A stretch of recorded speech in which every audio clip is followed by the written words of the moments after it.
Hi there, I'm Drew Badger, the world's #1 English fluency guide, and it is a pleasure to welcome you to another advanced listening practice lesson. Well, today what I wanted to talk about is something actually I noticed about my daughter, and when, the way I teach her. I really need to bring her on again, but I do these videos in a separate recording studio that's quite far from my house, and I don't know, we don't really bring her with me anyway. Maybe we'll do that at some point in the future, but since she is now about, a year and maybe 3 months now. So she is starting to learn more, and I talk a bit about in these videos in the ways that I teach her and speak with her. And I kind of thought about a third thing today. Now, something that we kind of do things automatically, don't really realize we're doing them, but I like to try to think about why I do the things that I do, because it makes it easier to teach and help kind of illuminate or help other people see those things as well. So on this, in this video, one of the things that I've covered in previous videos, and I'll just mention it very quickly here, is the two main types of conversation when I'm teaching, quote unquote. So I'm actually making an effort to physically teach something or to actually teach something to my daughter.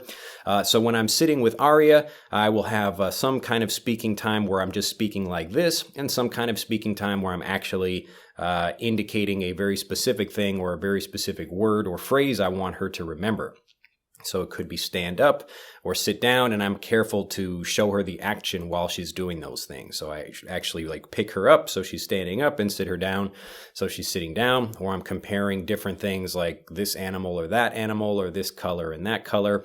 So these are the two different kinds of conversation example practice she's getting.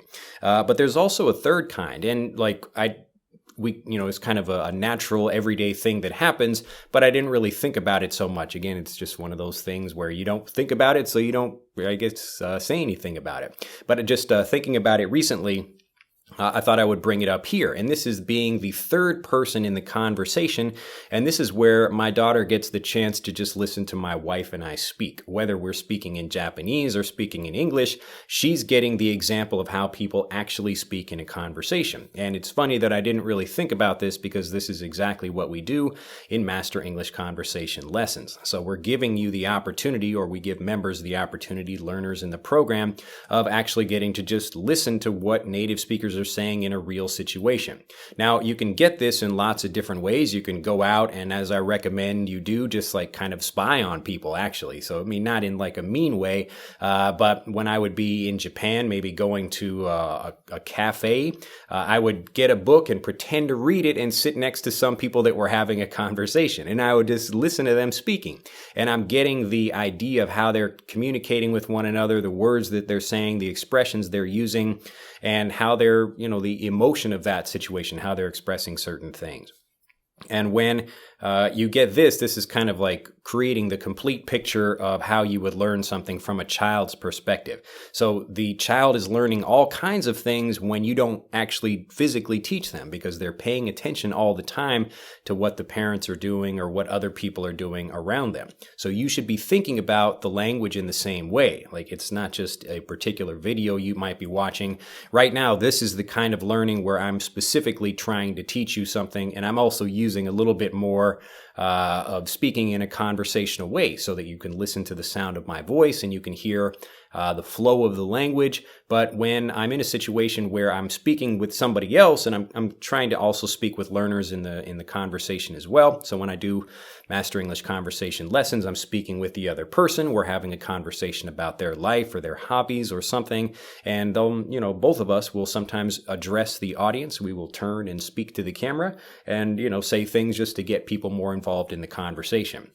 But it's seeing how native speakers actually interact with each other in a real way. And really the only way you can get this is, something like Master English Conversation, where you're watching two people interacting in a real unscripted situation and you get to see what it looks like. This is exactly why we use video for that and not audio conversations. But again, you can just get it anywhere when you're actually going outside and spying on people, but in a good way, but watching how other people interact with each other. And it's really best to see this in just an everyday way. If you have a problem with like, what do people say when they go to the bank to, like to get money or something like that? All you would do is you would go to the bank and just like sit there at the bank and watch people, like they're like walking up to the, the person, the teller. This is the person who would be giving them money or having answering questions at the bank. And you would just listen to what happens in that situation. Do the same thing at a hotel. What do you do when you check in at the front desk of a hotel when you first arrive?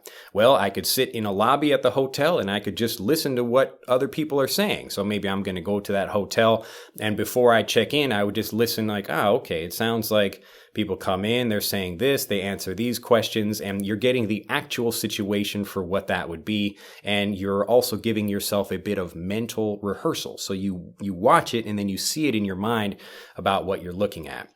Now, this is different from something like movies, and so movies and TV shows are here as far as like the level of conversation and the importance of using them for your learning because they are scripted. So this means that people have taken their time to specifically time a joke, or they really want to express something perfectly, so they rehearse it a lot and make sure that the conversation works really well. But real conversations are up here because that's the actual way that people speak. Most times, people are not perfect communicators. I am not a perfect communicator. I make mistakes all the time, even in these videos where I'm saying something and maybe I meant to say something better, or I could have expressed it in a better way. Again, I'm not reading from a script right now, and the reason I'm doing that is because I want to actually give you a real example of what it's like to just practice speaking, to just actually see the conversation unfolding when I'm not thinking about a particular thing. I don't have a list of things on the board behind me that says, okay, we need to do this and that and that. And when you're in a conversation, you should be trying to let the conversation flow in the same way. So all of this, the important thing to remember is that like TV shows and movies are great. And if you can learn these things, it really gives you a lot of improvement. They're fantastic for learning. But again, the kind of the pinnacle, the top of the mountain, the best thing you can learn with is actual conversations. And you can learn that with a course like Master English Conversation, or just going out into the world and really taking your time to listen. But try to focus on kind of from situation to actually what the thing it is you want to learn. So again, the bank example or the grocery store or anything else where you're seeing how two different people interact with each other. Like a farmer's market is a great thing to go. You go to a local public market and just walk around, just listen to people. If you're like wanting to buy some fruit, let's say I'm trying to practice some Italian. I don't know Italian at all, but if I'm going to try to practice some Italian for a specific purpose, again, that specific purpose is really important. Because if you just say, I want to get fluent, it doesn't really mean anything for you. But if you want to say, I want to be able to go to a grocery store and talk with the owner of that store and get the best apples that they have. Now that's something that your mind can really understand and think, okay, that's a very clear goal. And now we have a specific thing we need to practice for.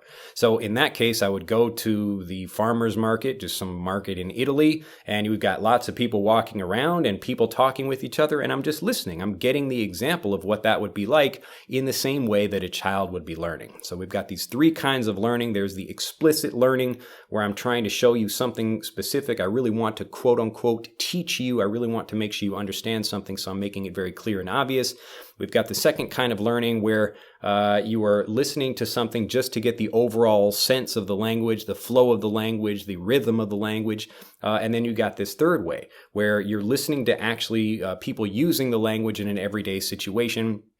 And understanding kind of more of the language in the way like two people actually have a conversation. So if you're just listening to kind of lessons by themselves, it's going to be more difficult for you. You actually have to watch people interacting so you get a sense of what that's like. It's obviously more difficult for you to try to do something yourself if you have not seen it done well in person. So look for more chances for actual conversations to learn. If you have enjoyed this lesson, this is the end of it. I hate to say goodbye, but I don't want to give you too much information. Do like this video if you have. Become a subscriber if you are not already to the YouTube channel, and I will look forward to seeing you in the next video. Bye-bye. To continue learning, click on the link in this video to download Speak English Naturally, our free guide to speaking and sounding like a native English speaker. The guide reveals the 3 most important kinds of conversational English you must learn if you want to sound native, and will help you experience instant improvement in your fluency and speaking confidence. To download your free guide on a mobile device, click on the link in the upper right of this video. To download your free guide from a computer, click on the link in the lower right of this video. I look forward to seeing you in the guide.